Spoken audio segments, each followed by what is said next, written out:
На днях Тереза Мэй, премьер-министр Великобритании, назвала подозреваемых в отравлении ранее осужденного и помилованного в России за шпионаж бывшего сотрудника ГРУ Сергея Скрипаля и его дочери. Ими оказались обычные граждане России Александр Петров и Руслан Баширов. Напомню, что отравление произошло весной этого года в провинциальном британском городе Солсбери, после чего Британия в лице вышеназванного премьер-министра бездоказательно обвинила Россию в организации этого преступления. С подачи президента России мы знаем, кто они такие уже, мы их нашли. Надеюсь, что они сами появятся и сами себе расскажут. Петров и Баширов в ответ на обвинение Лондона дали эксклюзивное интервью главному редактору канала Russia Today Маргарите Симонян. Подозреваемые заявили, что они никакие не шпионы. Вы работаете в ГРУ? А вы работаете в ГРУ? Я нет, а вы? Я нет. Однако они действительно посещали Солсбери в дни происшествий, но как обычные туристы. Друзья нам давно уже советовали посетить этот прекрасный город. Солсбери? Да. Прекрасный город. Ребята пояснили, что занимаются бизнесом в сфере фитнес-индустрии и здорового питания. Мы предприниматели средней руки.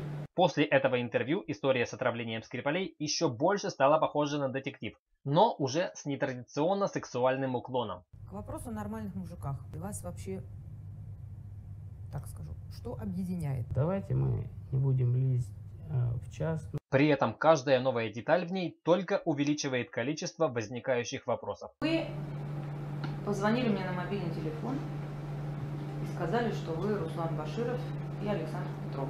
Например, откуда у обычных туристов мобильный телефон главного редактора Russia Today? Также достоверно неизвестно, занимаются ли Петров и Баширов бизнесом, или они действительно являются работниками российских спецслужб. Решили завершить дело 4 числа. Завершить это дело, это какое дело?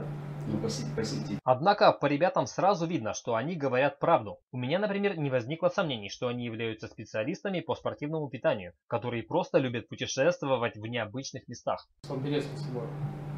Он знаменит, я думаю, даже во всем мире. Своим шпилем 123-метровым. Хотя для интересов российско-британских отношений, я думаю, не помешало бы, если бы помимо основной работы, ребята еще бы уделяли внимание актерскому мастерству. Да я сам себя из комы выводил, а потом сам себе осколки из глаз вытаскивал.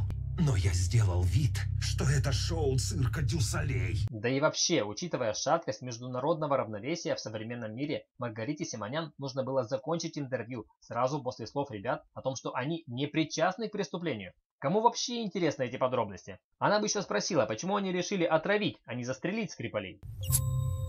Пентатал натрия. Вы ведь не перепутали перстни, сэр? Ты о чем? Не вкололи охраннику сыворотку, а ему релаксант. Как бы там ни было, на отравлении Скрипалей пиарятся все, кто только может. На днях модель Анна Шапира, попав в больницу, в которой ранее лечился Сергей Скрипаль, заявила, что за ней по приказу Кремля также охотятся российские спецслужбы. При этом официальной причиной госпитализации явилось обычное пищевое отравление девушки. Также стало известно, что компания «Золотой бренд» занимается созданием бренда Петров и Баширов, названного в честь подозреваемых. Новый бренд планируется использовать как в целях создания сети баров и фитнес-клубов, так и в сфере производства химических препаратов. Пока рано ставить точку в этой запутанной истории, в связи с чем нас абсолютно точно в скором будущем ждет ее продолжение.